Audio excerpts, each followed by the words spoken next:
तोशाखाना 2 में बुशरा बीबी के खिलाफ जमानत मनसूखी की दरख्वास्त। अहम केस पर आज समाअत हुई जिसमें जमानत मनसूखी की दरख्वास्त इस्लामाबाद हाई कोर्ट ने एफए की दरख्वास्त को खारिज कर दिया। बुशरा बीबी अदालत पेश जस्टिस मियां गुल हसन औरंगजेब ने केस समाअत की। जस्टिस मियां गुल हसन औरंगजेब ने रिमार्क दिए कि हाई कोर्ट अगर जमानत देती है तो मुलजिम पेश ना हो तो ट्रायल कोर्ट जमानत कैंसिल कर सकती है। यह हाई कोर्ट के ऑर्डर में तौहीन अदालत नहीं होगी। अदालत ने बुशरा बीबी के खिलाफ दरख्वास्त निपटा दी। तोशाखाना 2 की समाअत आज अडयाला में होगी। बानी पीटीआई और बुशरा बीबी पर फर्द जुर्म आयद होने का इम्कान। केस की समाअत स्पेशल जज सेंट्रल इस्लामाबाद करेंगे। बानी पीटीआई को अडयाला जेल में कायम अदालत को रूबरू पेश किया जाएगा। बुशरा बीबी भी पेश होंगी।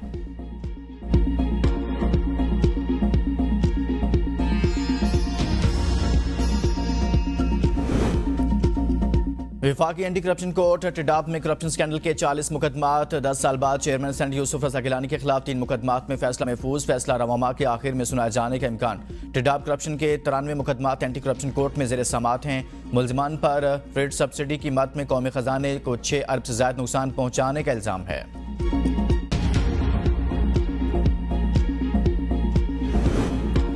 गुजरावाला में सेशन जज ने वज़ीर-ए-आज़म के मुशीर बराए सियासी राना सनावला के वारंट गिरफ्तारी मुअत्तल कर दिए। जुडिशल मजिस्ट्रेट ने राना सनावला के नकाबले जमानत वारंट गिरफ्तारी जारी किए थे।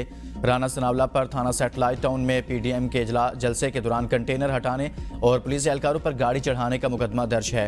अदालत ने बार बार तलबी के बावजूद राना सनावला के पेश न होने पर 12 दिसंबर को इन्हें गिरफ्तार करके पेश करने का हुक्म दिया था। राना सनावला की तरफ से एडवोकेट ने गिरफ्तारी के ऑर्डर की मुअत्तली के लिए सेशन जज की अदालत में दरख्वास्त दायर की थी।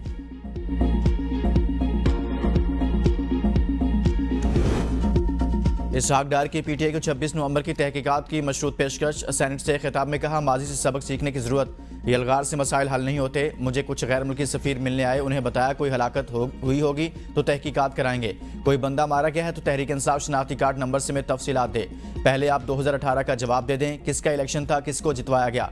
चीफ इलेक्शन कमिश्नर का नाम आपने दिया था। चेयरमैन नैब बानी पीटीआई ने लगाया था। पीटीआई ने अपने दौर में मुखालिफिन पर सियासी केसेस बनवाए।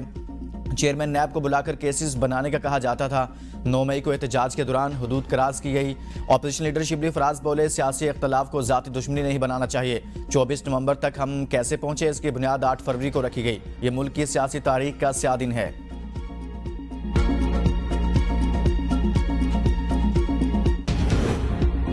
पीटीआई और हुकूमत का मुज़ाकरात की मेज़ पर बैठने का इंदिया। बैरिस्टर गौहर कहते हैं, ऐवान से मुज़ाकरात के जरिए रास्ता चाहते हैं। मुज़ाकरात के लिए कमेटी बनाई, इसे कमज़ोरी ना समझा जाए। कोशिश कर रहे हैं मुज़ाकरात शुरू हों और किसी हल पर पहुँच जाएँ। सियासी मसाइल का सियासी हल ढूंढा जाए।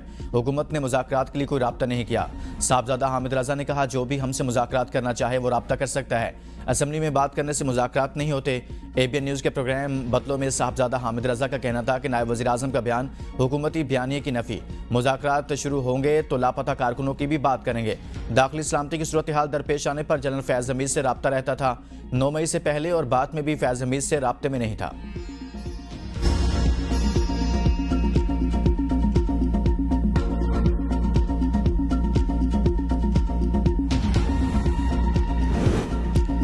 बानी पीटीआई के मिलिट्री ट्रायल का फैसला कानून करेगा। बानी पीटीआई और फैज़ हमीद तमाम मामलात में हिस्सादार थे। वज़ीर दिफा ख्वाजा आसिफ की पार्लियामेंट हाउस के बाहर मीडिया से गुफ्तगू। कहा, साबिक वज़ीर-ए-आज़म को इक़्तिदार में लाने वालों में सरफहरिस्त फैज़ हमीद थे।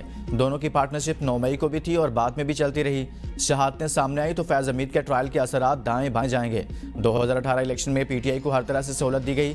चेयरमैन सेनेट और दीगर इलेक्शन में भी फैज़ हमीद का किरदार रहा। वक्त साबित करेगा किस तरह सियासी मुखालिफिन पर जुल्म और लूट मार की गई। पीटीआई हुकूमत में बहुत से सिविलियंस का मिलिट्री ट्रायल हुआ। पीटीआई रहनुमा सिक्योरिटी एहलकारों की शहादत पर बात क्यों नहीं करते? सुबाइयत का कार्ड खेल रहे हैं, यह आखिरी कार्ड है। सिविल नाफरमानी की तहरीक शुरू भी नहीं होगी। जिसके बच्चे पाकिस्तान बैठे हैं वो पैसे क्यों नहीं भेजेगा?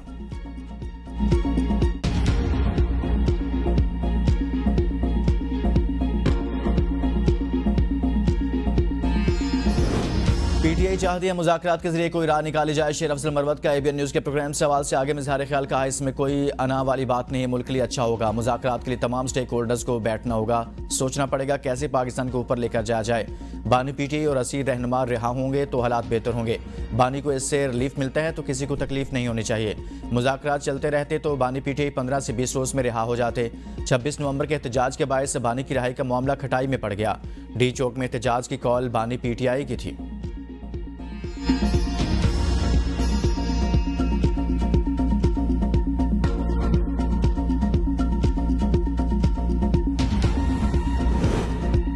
अगर सब कुछ पहले तय कर लेना है तो फिर मुज़ाकरात किस बात के। राना सनाउल्लाह कहते हैं 9 मई केसेस में बानी पीटीआई की प्रोसिक्यूशन भी होगी और सजा भी होगी।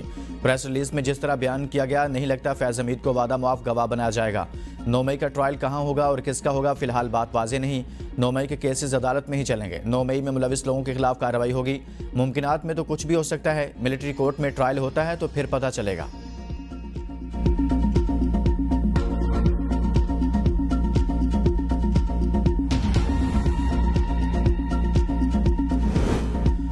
वफाकी काबीना में तोसी का फैसला, 10 नए वजीर शामिल होंगे। वजीर आजम की पीपल्स पार्टी को भी काबीना में शमूलियत की दावत। पीपल्स पार्टी की क़यादत चंद रोज़ में फैसला करेगी।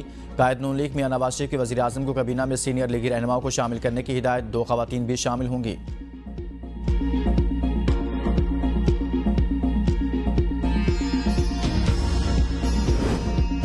FIA साइबर क्राइम को सोशल मीडिया पर होने वाले जुराइम के खिलाफ कार्रवाई का इख्तियार मिल गया। वजारत IT ने इख्तियारात बहाली का नोटिफिकेशन जारी कर दिया। इख्तियार मिलते ही 66 मुकदमा दर्ज, 26 गिरफ्तार। National cyber crimes and investigation agency के रूल्स मनसूख। इख्तियारात FIA साइबर क्राइम विंग को मुंतकिल कर दिए गए। National cyber crime and investigation agency 2023 में कायम की गई थी।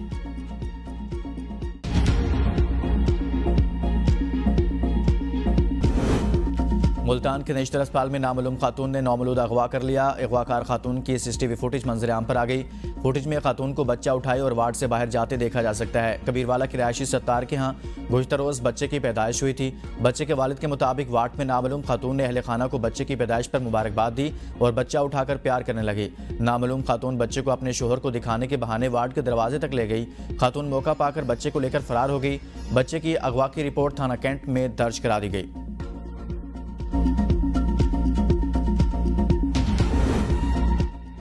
लंदन में कत्ल होने वाली 10 साला सारा शरीफ का केस, ज्यूरी ने वालिद और सुतेली मां को कसूरवार ठहरा दिया। वालिद इरफान शरीफ ने सारा को धाती डंडे, क्रिकेट बैट और मोबाइल फ़ोन से मारने का एतराफ़ किया। अदालत सज़ा की मुद्दत का फैसला अगले हफ्ते सुनाएगी। सारा शरीफ की लाश गुज़श्ता साल अगस्त में घर से मिली। पुलिस ने वालिद के टेलीफोन के बाद लाश घर से बरामद की। सारा शरीफ का वालिद और सुतेली मां दीगर बच्चों के हमरा पाकिस्तान फरार हुए। पुलिस ने सितंबर में पाकिस्तान से वापसी पर लंदन के गेटविक एयरपोर्ट से गिरफ्तार किया।